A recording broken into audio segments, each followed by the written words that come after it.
तर A grade मिळवू शकतो हा आत्मविश्वास निर्माण करणं. आणि तो निर्माण करण्यामध्ये आमच्या कृष्णकुमार गोयल साहेबांचा हात कुणीच धरू शकत नाही. म्हणजे अख्ख्या महाराष्ट्रात त्यांचा या बाबतीत म्हणजे ज्याला पॉझिटिव्ह ॲटिट्यूड किती असावा याचं उत्कृष्ट उदाहरण म्हणजे कृष्णकुमार गोयल आहे.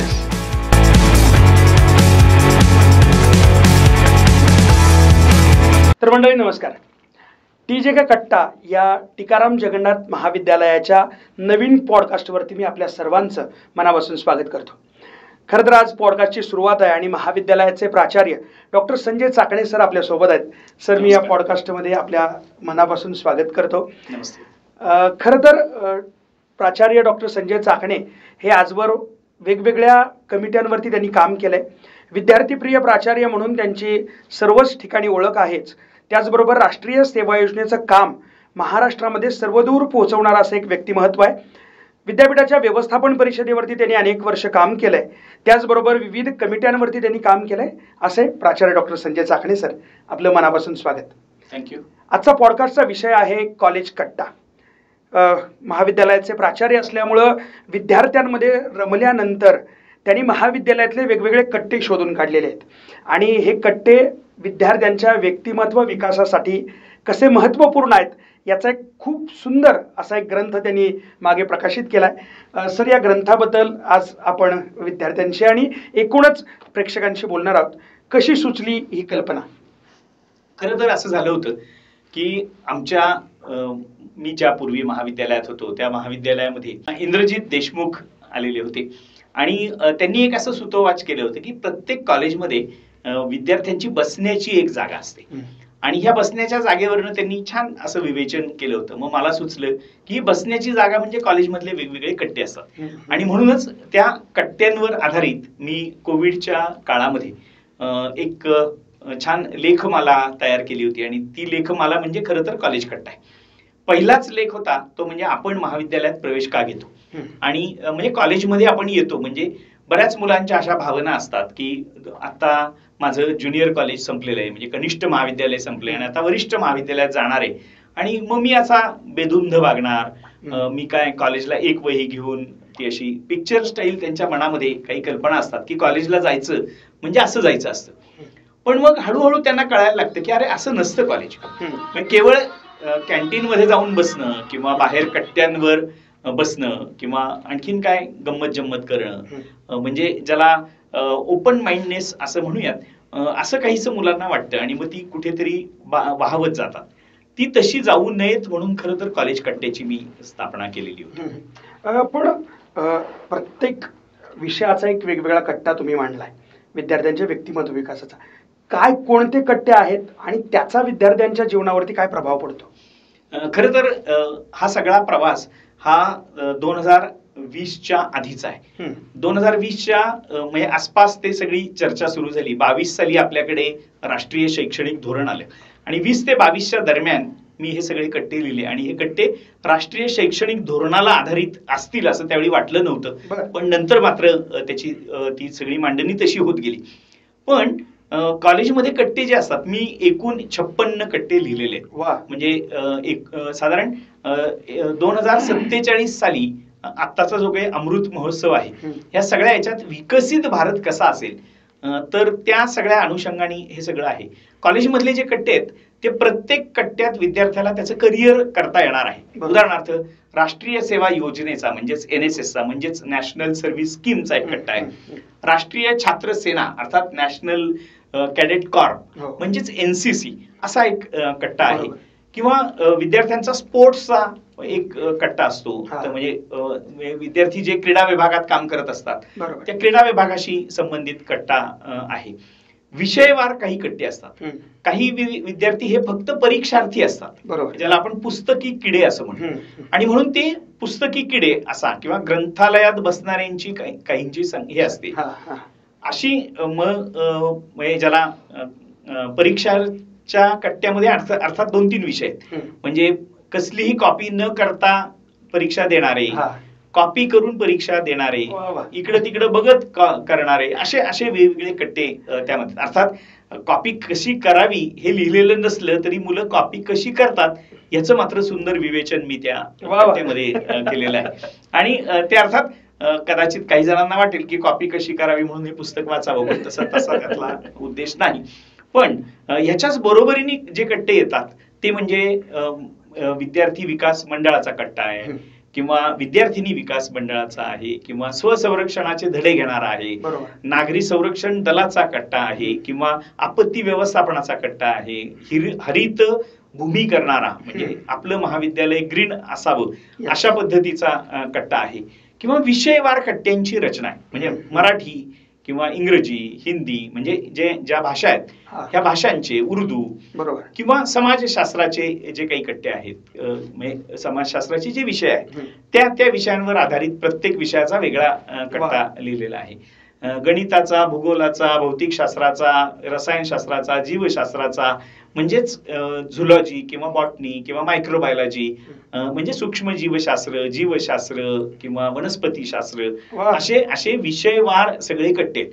आणि ह्या कट्ट्यांमध्ये काय केलंय की जरा गमतीशीर केलेलं आहे. उदाहरण सांगायचं झालं तर असं आपल्याकडे खेदानी किंवा विनोदानी असं म्हटलं जातं की MSc फिजिक्स किंवा PhD फिजिक्स झालेल्या विद्यार्थ्याला ट्यूबलाईट लाव असं जर आईने सांगितलं तर त्याला असं वाटतं की शॉक बसला तर, किंवा तो म्हणतो की नाही नाही शॉक बसेल मला असं म्हणतो. खरं तर त्याला मॅक्सवेलची इक्वेशन्स माहित असतात, त्याला त्या ट्यूबलाईटचा चोक कशावर काम करतो हे सगळं माहित असतं, त्याला थेरॉटिकल नॉलेज सगळं असतं पण प्रॅक्टिकल नसतं.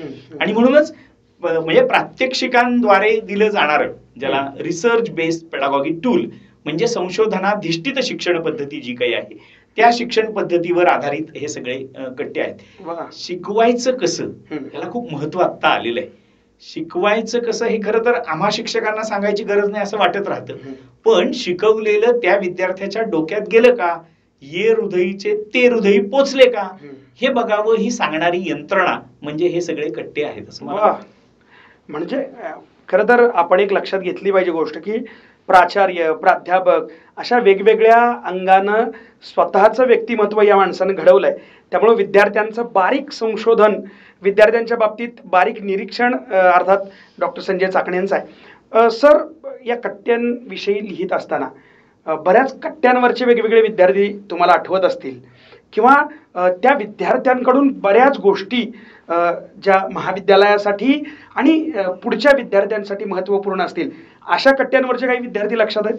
हो, नक्कीच आहेत. म्हणजे उदाहरणार्थ राष्ट्रीय सेवा योजना म्हटलं की मला स्वामीराज भिसे अर्थात तुम्ही आठवता की तुम्ही त्या कट्ट्यांवर जे काम केलेलं होतं.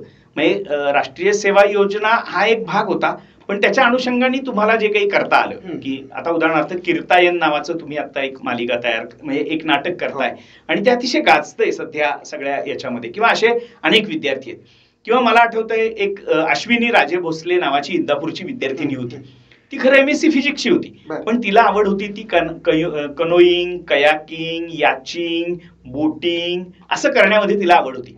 ती मुळात त्या उजनीच्या धरणाच्या म्हणजे बॅकफूटच्या सगळ्या भागामध्ये राहणारी, म्हणजे राशींच्या जवळ तिचं छोटं गाव होतं. आडनाव जरी राजे भोसले असलं तरी रोज मासेमारी करणं म्हणजे एक साधा थर्माकोलचा तो 4x2 अडीचचा पीस घ्यायचा, 2 हातामध्ये स्लीपर्स घालायच्या आणि ते एकावर एक ठेवलेले थर्माकोलचे पीस ठेवून त्या चपलेनी म्हणजे स्लीपरनी वल्लभत पुढे पुढे जायचं आणि ते सगळं जाळं कोळ्याचं टाकायचं आणि मासेमारी करायची.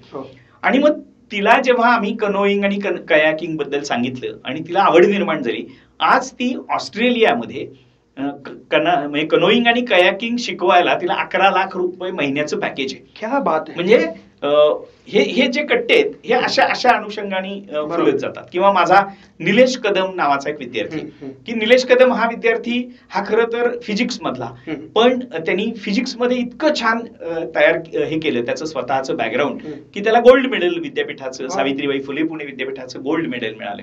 किंवा सोनाली झंझणे नावाची विद्यार्थिनी होती की मराठीची होती, रोज 28 किलोमीटर ती यायची आणि तरी सुद्धा तिला गोल्ड मेडल त्या काळामध्ये मिळालेलं होतं. म्हणजे हा तो कट्टा की लायब्ररीचा कट्टा की महाविद्यालयामध्ये आपण ग्रंथालयात जाऊन बसावं. आणि अर्थात अनेक उदाहरणं आहेत.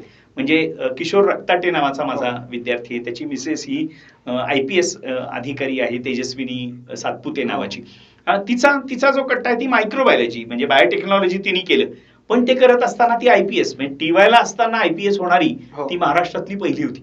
मला वाटतं हे असे कट्टे की जेणेकरून प्रत्येक विद्यार्थी नजरेसमोर येत राहिला आणि म्हणून अर्थात त्यांची नावं मी त्या कट्ट्यामध्ये टाकलेली नाहीत, कारण खूप विद्यार्थी कोणाकोणाची नावं याद करावीत असं सगळं होत राहिलं. याचा प्रतिसाद या पुस्तकाचा कसा राहिलाय? हा, म्हणजे खरं तर ह्या पुस्तकाचं प्रकाशन अजून व्हायचंय, पण तरी सुद्धा पुस्तक कमालीचं लोकांना आवडतंय. मी ज्यांना ज्यांना प्रत वाचायला देतो त्यांना ते आवडतं आणि भावतं की याच्यात आपणच कुठेतरी असतो. उदाहरणार्थ एखादा ट्रेकिंगचा कट्टा असतो ज्याला भटकंतींचा कट्टा म्हणतो. मी स्वतः 302 किल्ल्यांवर छत्रपती शिवाजी महाराजांच्या पदस्पर्शाने पावन झालेल्या किल्ल्यांवर गेलेलो आहे. मग ह्या किल्ल्यांवर गेल्यावर तो कट्टा वाचताना खरं तर तो इतिहासाचाही कट्टा आहे आणि भटकंतीचाही कट्टा आहे. दोन वेगळे कट्टे आहेत. पण अर्थात इतिहास हा वेगवेगळ्या अँगलनी येतो की आपण ज्या ज्या ठिकाणी जातो तिथला इतिहास लिहिणं. म्हणजे खरं तर नरेंद्र जाधव सरांच्या काळामध्ये आपण सगळ्यांनी 400 गावांचा इतिहास लिहिलेला होता. स्थानिक इतिहासाला त्यामध्ये खूप प्रचंड महत्व निर्माण झालेलं होतं आणि त्याच अनुषंगाने या भटकंतीवर म्हणजे किल्ल्यावर उदाहरणार्थ रायगडावर गेलो किंवा राजगडावर गेलो किंवा कुठल्याही जीवधन किल्ला किंवा चावंडच्या किल्ल्यावर गेलो, तो किल्ल्यावर गेल्यावर नक्की बघायचं काय? लोक काय करतात, जातात, तिथे एखादा झेंडा असतो भगवा, त्याला म्हणजे सॅल्यूट करतात आणि परत येतात. याच्या पलीकडं किल्ला बघायचा असतो. किल्ला बोलला पाहिजे, किल्ला आपल्याशी संवाद साधला पाहिजे. किल्ल्यातल्या म्हणजे भिंती, किल्ल्यातल्या पायऱ्या, किल्ल्यातले दरबार असं किंवा गडावरच्या प्रत्येक वास्तू आपल्याशी संवाद साधतीये असं काहीसं होणं म्हणजे किल्ला बघणं. त्या नजरेनं किल्ल्याकडे पाहणं हे आपल्याला जमलं पाहिजे. बरोबर. म्हणजे तिथल्या ज्या काही मूर्ती असतील तर आपल्याला मूर्तीशास्त्र माहित असायला पाहिजे. किमान देगलूरकर सरांनी लिहिलेलं एखादं पुस्तक तरी आपण किमान वाचलेलं असलं पाहिजे. वाचनाचे कट्टे लिहिलेले आहेत, सायकॉलॉजीचे कट्टे लिहिलेले आहेत. म्हणजे माणसं वेडी पण असतात, माणसं शहाणी पण असतात आणि त्यामुळे त्या अनुषंगाने सुद्धा अनेक कट्टे लिहिलेले आहेत. वा. पण मी जेवढं तुमच्याशी कनेक्ट आहे त्यानुसार तर बरेचसे कट्टे तुम्ही व्हॉट्सअपद्वारे लोकांपर्यंत पोहोचवलेले होते आणि त्यामुळं मला वाटतं रोज किमान 4-1 हजार लोकांपर्यंत हा मेसेज जायचा, जेणेकरून तो कट्टा त्या माणसांना आपलासा वाटत राहायचा. हे अगदी खरं आहे. सर, याबरोबर कॉलेजच्या विकासासाठी तुम्ही वेगवेगळे प्रयोग करत राहता. त्या प्रयोगाचा एखादा कट्टा आम्हाला ऐकायला आवडेल. हा, म्हणजे खरं तर मी एक कट्टा असा लिहिलेला आहे की करके तो देखो नावाने. खेलो तो सही. खेलो इंडियाच्या आधी आम्ही एक प्रयोग राबवला होता आणि तो खेलो इंडिया ह्या नावाने होता. आणि किंवा आता TJ महाविद्यालयामध्ये आमच्या मराठी विभागाच्या मदतीने प्राध्यापक महादेव रोकडे आणि शैलेंद्र काळे आणि तुम्ही स्वतः स्वामी बिसे यांच्या मदतीने एक कवी कट्टा केलेला होता. आणि हा काय, तर दर शुक्रवारी दुपारी 12 ते 1च्या दरम्यान कवींनी एकत्र यायचं आणि आपल्या कविता सादर करायच्या. सुरुवातीला थोडं जड गेलं. सुरुवातीला आपल्या कविता सादर करताना मुलींना ते आवडायचं नाही. पण हळूहळू मग त्यांना कुणीतरी दाद देतंय म्हटल्यानंतर त्या कविता आवडायला लागल्या आणि म्हणून गेली 2 वर्ष हा कट्टा आमचा नियमित चालू आहे. हा कमालीचा यशस्वी प्रयोग झाला आणि त्याच्यातनं काही म्हणजे 2 कवींच्या कविता संग्रह प्रकाशित केले. मी मगाशी सांगत होतो की खेलो इंडिया किंवा म्हणजे खेळात भाग तर घेऊन बघा. करके तो देखो ही कल्पना अशी होती की करून तर बघा, खेळून तर बघा, कबड्डी म्हणून तर बघा, षटकार मारून तर बघा, कॅच जाईल, याच्या पलीकडे काय होईल. पण सुरुवातीला हा जरी जड गेला, म्हणजे सगळ्या विद्यार्थ्यांना एक दिवस ग्राउंडवर आणायचं आणि कुठला ना कुठला खेळ खेळा. खेळातली एकूणच जी अनास्था आहे, म्हणजे आपल्याकडे काय आहे की क्रीडा क्षेत्राकडे शिक्षा म्हणून बघितलं जातं. म्हणजे कोंबडा हो किंवा ओणवा हो किंवा ह्या सगळ्या शिक्षा वाटतात. किंवा जा त्या झाडाला जाऊन शिवून ये, म्हणजे पळणं ही शिक्षा वाटायला लागते. खरं तर तो व्यायामाचा प्रकार आहे आणि हा व्यायामाचा प्रकार हा क्रीडा भागात आपल्याला बदलता आला पाहिजे. मला आठवते की माझा एक मित्र असाच क्रीडा क्षेत्रातला आहे आणि तो ग्राउंडवर उभा असताना एक मुलगा थोडा बायकी चाल चालायचा, म्हणजे थोडा कंबर हलवत चालायचा. त्याला बायल्या म्हणून मुलं चिडवायची सुद्धा.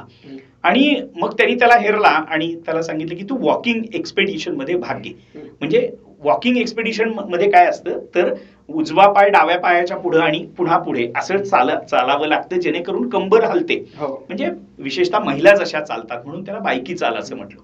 तशा चालीमधनं त्या मुलाची निवड केली आणि तो नॅशनल वॉकिंग मध्ये खेळला होता. वा.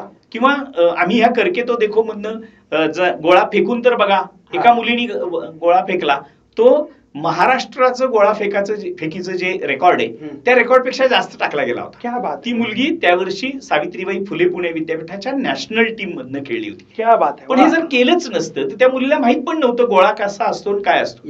ती मुद्दामून जातीचा उल्लेख करतो, ती वडार समाजाची होती आणि तिच्या दंडांमध्ये ते पाथरवटाची जी काही ताकद आहे, म्हणजे छिंदी आणि हातोड्यानी दगड फोडण्याचं जी काही ताकद आहे, ती ताकद तिच्यात आली होती आणि ती ताकदीचा उपयोग असा झाला होता. क्या बात. मला वाटतं म्हणजे हंटिंग ज्याला असतं म्हणजे नजर ती लागते आणि म्हणून हे कट्टे अत्यंत महत्वाचे ठरू शकतात. वा सर, टीजे कॉलेजला आज A ग्रेड मिळाली आहे, त्याबद्दल काय सांगाल? कशा पद्धतीनं वाटचाल तुम्ही करत राहिला? खरं तर A ग्रेड मिळणं हे काही सोपं काम नव्हतं, पण आम्ही ज्याला रिव्हर्स इंजिनिअरिंग म्हणतात, म्हणजे काय की मार्क्स कसे मिळवायचे, आपण जसं प्रश्नपत्रिकांवरनं मग अभ्यास करतो तशा पद्धतीचा हा अभ्यास आम्ही केलेला होता. यात सगळ्यात मोठा वाटा होता तो म्हणजे आमच्या संस्थेचे अध्यक्ष माननीय कृष्णकुमार गोयल, उपाध्यक्ष माननीय मेहता साहेब, त्याचबरोबर सचिव आनंद छाजेड साहेब आणि माझे 3ही उपप्राचार्य प्राध्यापक महादेव रोकडे, प्राध्यापक लेले आणि प्राध्यापिका दळवी. त्याचबरोबर एक टीम तयार झालेली होती आणि या टीमच्या माध्यमातून आम्ही काम केलं. रात्रंदिवस काम करत होते सगळे. खूप झेलावं लागलं, खूप करावं लागलं, खूप बोलावं लागलं आणि ह्या सगळ्या याच्यातनं मग एक म्हणजे प्रत्येकाला वाटलं की अरे आपण A ग्रेड मिळवू शकतो. सगळ्यात वाईट म्हणजे सगळ्यात महत्वाचं काय होतं तर A ग्रेड मिळवू शकतो हा आत्मविश्वास निर्माण करणं, आणि तो निर्माण करण्यामध्ये आमच्या कृष्णकुमार गोयल साहेबांचा हात कोणीच धरू शकत नाही. म्हणजे अख्ख्या महाराष्ट्रात त्यांचा या बाबतीत म्हणजे ज्याला पॉझिटिव्ह ऍटिट्यूड किती असावा याचं उत्कृष्ट उदाहरण म्हणजे कृष्णकुमार गोयल आहे. आणि म्हणूनच A ग्रेड आपल्या कॉलेजला मिळालेली आहे. अर्थात संस्थाचालक, प्राचार्य, पूर्ण विश्वस्त टीम जिथे इतक्या सकारात्मकतेने आणि डिवोटेड काम करत राहते ते महाविद्यालय A ग्रेड होतच. मंडळी, अशाच पद्धतीचे पॉडकास्ट अजूनही आपण ऐकत राहणार आहोत, पाहत राहणार आहोत. भेटूया पुढच्या पॉडकास्टमध्ये. तोपर्यंत मनापासून धन्यवाद. नमस्कार.